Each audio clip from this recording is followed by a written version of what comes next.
welcome back from the weekend, everyone. I am Melissa Enoch here at the FMDQ studios in Lagos. Thank you for joining us at this time on the show. All right, then let's begin with your news now. This Monday, in central banking news, the Bank of Uganda has held its central bank rate steady at 9.75% for the fifth consecutive year meeting, citing confidence in the country's improving economic outlook. In a post-MPC press briefing earlier today, Governor Michael Atingi Igo said the bank has raised its growth forecast to between 6.5% and 7% for the 2025/2026 fiscal year, with core inflation expected to ease to the range of 4% to 5%. Let's listen to the governor speaking earlier today.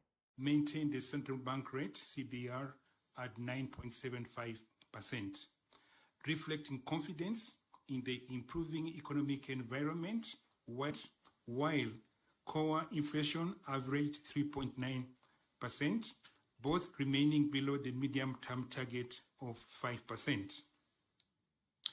In October 2025, year-on-year headline inflation fell to 3.4% from 4% in September 2025, driven by declines in both core and food crops inflation.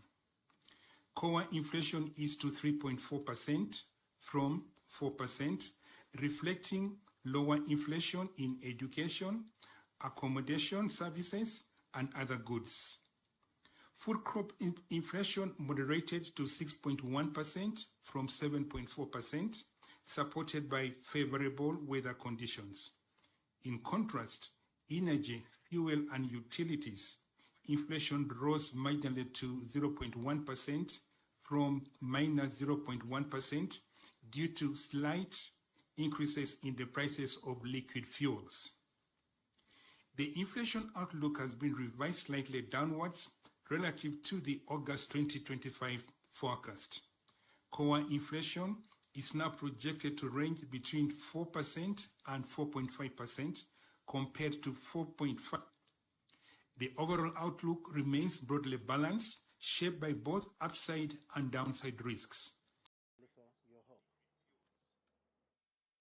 In earnings news, South Africa's largest telecoms operator, Vodacom Group, has reported a 33% rise in interim profit to 15.4 billion rand for the 6 months ended September 30, 2025. The company said the growth was driven by double-digit service revenue increases and strong performance in financial services.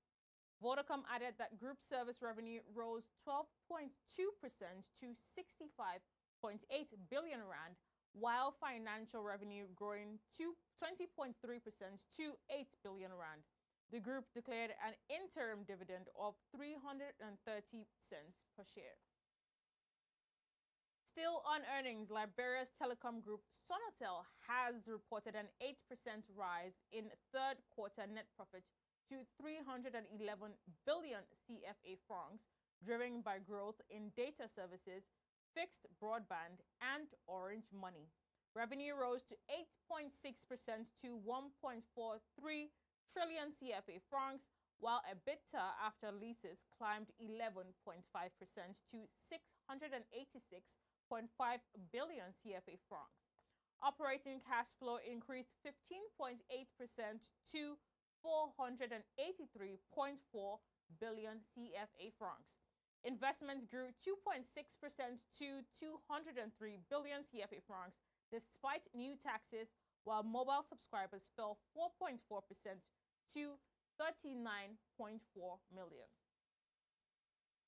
In Nigeria, the 7th African International Conference on Islamic Finance, bringing together policymakers, financial institutions, and industry experts to explore Sharia-compliant finance as a catalyst for Africa's development. Focusing on how Islamic finance can address Africa's infrastructure and investment gaps, the conference explores ways to mobilize capital for roads, power, water, and digital networks while enhancing economic inclusion. Let's listen to Samalia Zubairu, CEO of Africa Finance Corporation, Economic finance, at its very core, invests in real assets. Real assets such as roads, power plants, water, digital networks, the arteries through which nations breathe and people prosper.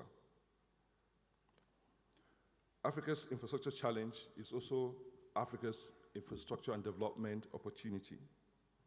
There are several estimates about the amount required for infrastructure across the continent. I mean, there are numbers that say it's maybe 130, 170 billion. But I want us to look at it differently.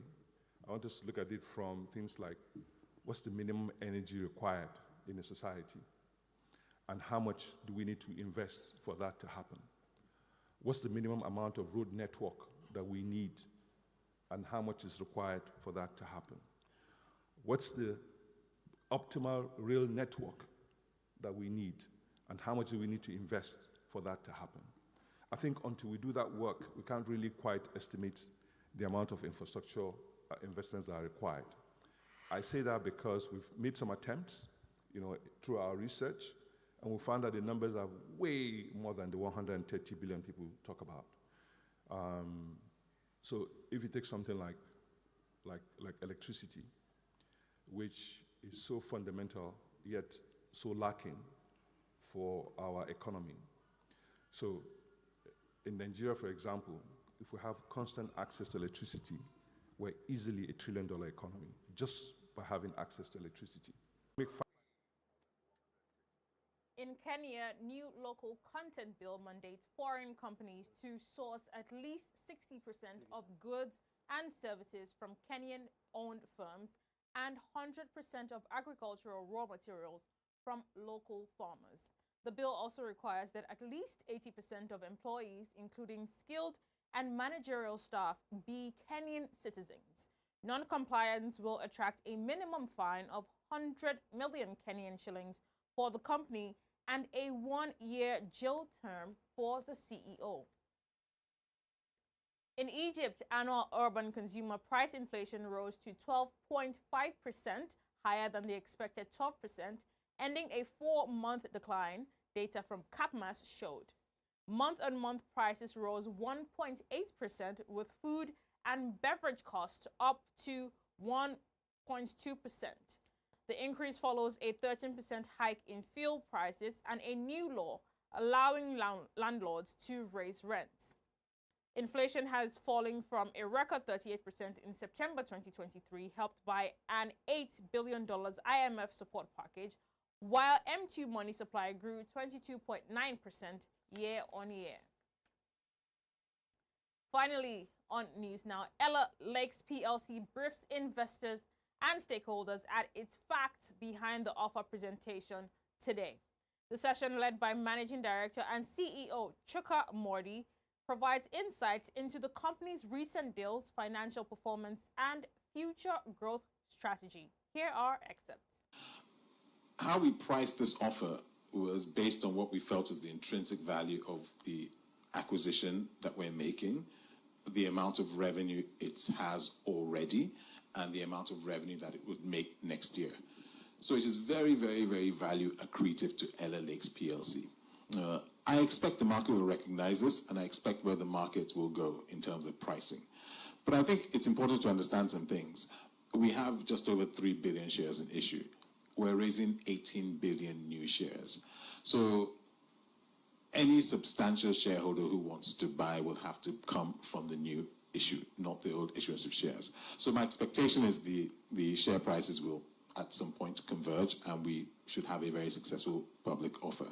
But we went through a long, significant process of due diligence. The due diligence was done by Deloitte, by PwC, Oak Legal, Dentons. So a significant number of professionals in the industry who give us advice on what we're doing. And so I'm very confident about our pricing, and I'm very confident about placing it at this particular price in the market. I am Melissa Enoch, and that's it on News Now this Monday. The show returns shortly with Grace Agbaragu at the FMDQ Archives Room, giving us our markets round. Stick around.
We are here at Africa Energy Week in 2025.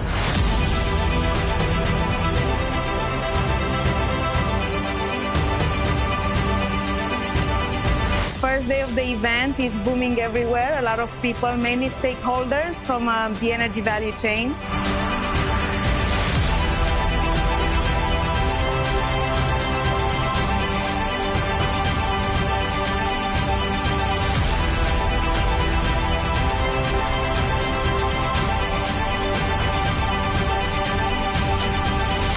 We're here to promote the need for investments in a robust downstream sector to truly have energy security for the continent.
Welcome back to Money Moves. Let's now go over to Grace for today's markets update. Hello there, Grace. Thank you, Melissa. Let's now take a look at how the markets opened the week, starting off with the equities as usual.